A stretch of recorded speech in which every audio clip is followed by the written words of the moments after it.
1 Corinthians chapter 9. Am I not free? Am I not an apostle? Have I not seen Jesus our Lord? Are you not the result of my work in the Lord? Even though I may not be an apostle to others, surely I am to you, for you are the seal of my apostleship in the Lord. This is my defense to those who sit in judgment on me. Don't we have the right to food and drink? Don't we have the right to take a believing wife along with us, as do the other apostles and the Lord's brothers and Cephas? Or is it only I and Barnabas who lack the right to not work for a living? Who serves as a soldier at his own expense? Who plants a vineyard and does not eat its grapes? Who tends a flock and does not drink the milk? Do I say this merely on human authority? Doesn't the law say the same thing? For it is written in the law of Moses, "Do not muzzle an ox while it is treading out the grain." Is it about oxen that God is concerned? Surely he says this for us, doesn't he? Yes, this was written for us, because whoever plows and threshes should be able to do so in the hope of sharing in the harvest. If we have sown spiritual seed among you, is it too much if we reap a material harvest from you?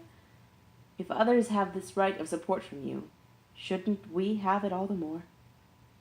But we did not use this right. On the contrary, we put up with anything rather than hinder the gospel of Christ. Don't you know that those who serve in the temple get their food from the temple, and that those who serve at the altar share in what is offered on the altar? In the same way, the Lord has commanded that those who preach the gospel should receive their living from the gospel.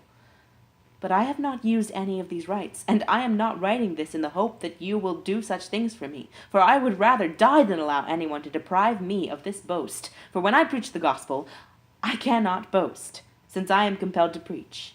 Woe to me if I do not preach the gospel! If I preach voluntarily, I have a reward. If not voluntarily, I am simply discharging the trust committed to me. What then is my reward? Just this, that in preaching the gospel I may offer it free of charge, and so not make full use of my rights as a preacher of the gospel. Though I am free and belong to no one, I have made myself a slave to everyone, to win as many as possible. To the Jews I became like a Jew, to win the Jews. To those under the law I became like one under the law, though I myself am not under the law, so as to win those under the law. To those not having the law I became like one not having the law, though I am not free from God's law, but am under Christ's law, so as to win those not having the law. To the weak I became weak, to win the weak. I have become all things to all people, so that by all possible means I might save some. I do all this for the sake of the gospel, that I may share in its blessings. Do you not know that in a race all the runners run, but only one gets the prize? Run in such a way as to get the prize. Everyone who competes in the games goes into strict training. They do it to get a crown that will not last, but we do it to get a crown that will last forever. Therefore I do not run like someone running aimlessly. I do not fight like a boxer beating the air.